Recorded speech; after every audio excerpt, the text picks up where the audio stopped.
Hey y'all, Faith Barrett here, driving with faith.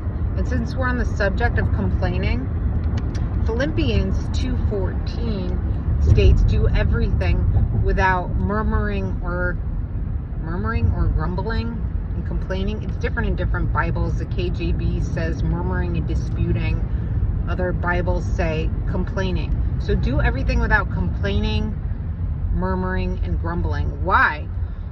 Because then that goes against your trust in God. If you trust and have faith in God, you won't need to complain or murmur or grumble, right?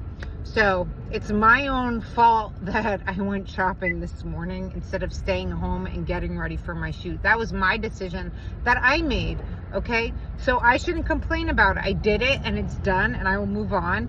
And next time I won't ever go back to the Goodwill again, because you guys, I went shopping. I went to first I went to Marshall's and I bought two things. One thing was like $24. They were like $20 each. And then I went to the Goodwill and everything there was $20. I was like, when did the Goodwill get so expensive? But they all had tags on it anyway. But still, I'm not going back to the Goodwill anymore. I'm just going to go to my normal places that I go. Anyway, that was my own decision. So God doesn't want us to murmur or grumble or complain because it goes against our trust and our faith in Him.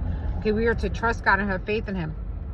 And what happened to the Israelites when Moses finally rescued the slaves from Egypt and, brought them through the Red Sea and into the forest? They were being held in the desert and they were there.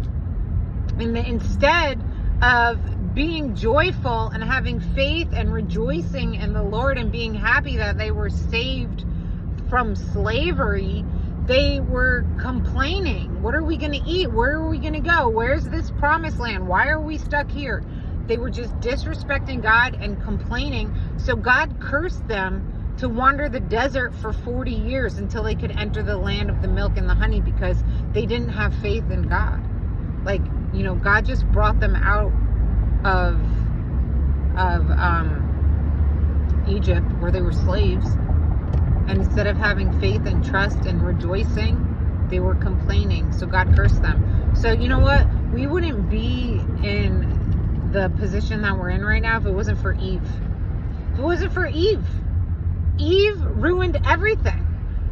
If Eve didn't ruin, why did Eve have to ruin everything? Eve ruined everything from eating from the tree that she wasn't supposed to. One freaking tree, Eve. Good job, Eve. Thanks a lot. One freaking tree. You had all the fruit in the world, but there was only one tree you couldn't eat from, and you had to eat it. Why? Because you listened to the filthy, slimy snake. The snake is evil. It's terrible. Thanks a lot, Eve. If Eve didn't eat from that tree, we'd probably be living in paradise. There probably wouldn't be any money. We probably wouldn't have to work. We'd be living in paradise if it wasn't for Eve. And then Eve blamed the snake, and then Adam blamed Eve. So nobody took the blame upon themselves. Nobody took responsibility for their own actions. And then men were cursed to work and work and work and work, and women were cursed with bearing children and going through labor and taking care of the things at home.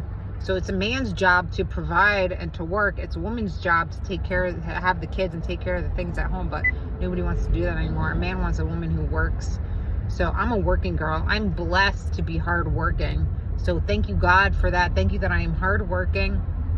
Thank you that my dad instilled a good work ethic in me.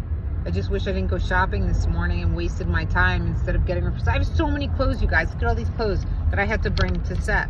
All these clothes that I had to bring to set. We're not actresses anymore. We're not actresses. We don't work on our craft because we're too busy going through our wardrobe and putting hair and makeup together instead of working on our craft.